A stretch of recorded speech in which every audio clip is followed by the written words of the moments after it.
morning, students. Yesterday we have observed that the introduction class of the electrical machine design. Now we have to move for second class. We have to discuss about the design factors. It is also one of the main concept. What do you mean by design factors? Design factors means the electrical force, the mechanical force can be produced by the both type of fields. Either we can use electrostatic field, either we can use electromagnetic field. Then which field is more strong? Which field is used for next development of our electrical machines? So we have to discuss each one. Number one, electrostatic field. It is very easy. The operation of motor is depends upon attraction and repulsion of charges. It is mainly depends upon development of electrostatic charges. Hence, its main operation depends upon attraction and repulsion of charges. And another factor, the energy density of such a field is depends upon medium. For example, we have to consider if air is used as a medium, hence energy intensity about this field is 3 megavolts per meter. 3 megavolts per meter, and it is equivalent to energy density of 40 joules per meter cube. 40 joules per meter cube. Such motors are discovered by Andrew Gordon and Benjamin Franklin in the year of 1740 and 1750. Hence, still electrostatic motors are existing. Number two, electromagnetic field type machines. So, electromagnetic field utilizes the magnetic effect. The name itself gives the fundamental working principle is depends upon magnetic effect. So here is no such restriction of the medium used in this field, but however the maximum flux density of the magnetic material is limited to 1.6 Webers per meter square. If the machine is designed above this value, then saturation will occur. Hence it is restricted by the saturation of the magnetic materials. The flux densities can be used around 1.6 Webers per meter square. The energy density in the air gap is about 1 megajoules per meter cube. So as comparison, energy density of magnetic fields and electrostatic fields, it is observed that energy density is 25,000 times greater than energy density of electrostatic field. That means for a given low voltage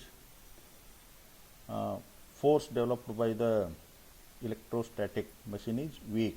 On the other side, if a small amount of current can be given due to huge amount of magnetic field, large force can be developed.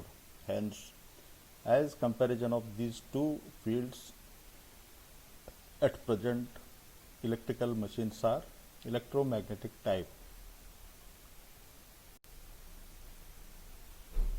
As shown in figure, it is simple constructional detail diagram of electromagnetic type machine.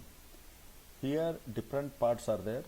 You have to understand each part because all these design process depends upon all these. Number one, you can observe body or frame of machine. Number two, you can observe the shaft. Number three, you can observe the air gap. Number four, stator. Number five, stator winding. Number six, rotor. Number seven, rotor winding and rotor core. You have to practice number of times. It is a fundamental constructional and parts of the machine. Number one, magnetic circuit. It provides the path for the creation of magnetic flux. Generally, the magnetic flux emanates from the north pole, re-enters at south pole if adjacent poles are there. This creation of magnetic flux involves through the air gap, stator teeth, stator core, rotor core. Number 2, electric circuit. It is the path taken by the flow of current. It is also known as conductor path, generally through the windings. Conductor region is also referred as working region. In this working region, the electrical energy may converted into mechanical energy, or mechanical energy may converted into electrical energy. It may happen in motor or generator principle. So it is very important part in the design. So number 3, dielectric circuit. It is also referred as insulation circuit. This dielectric circuit provides the insulation between conductors or core and windings or different parts, wherever insulation you can use. So how much importance of the conductor, same importance is also given for insulation, because in electrical system conductor and insulator be the two faces of a single coin. Number 4, thermal circuit. What is the amount of heat developed inside the machines? Then that amount of heat should be expelled to the atmosphere to maintain the temperature rise. The heat produced inside the machine due to variable loss or I square R loss, which is depending upon load condition.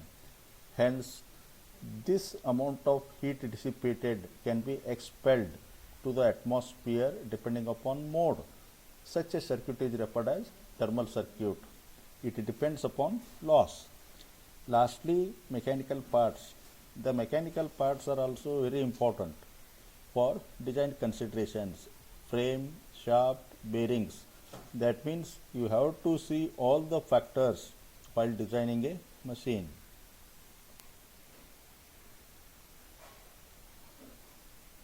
Next part, next important aspect. It is very important for examination and to understanding.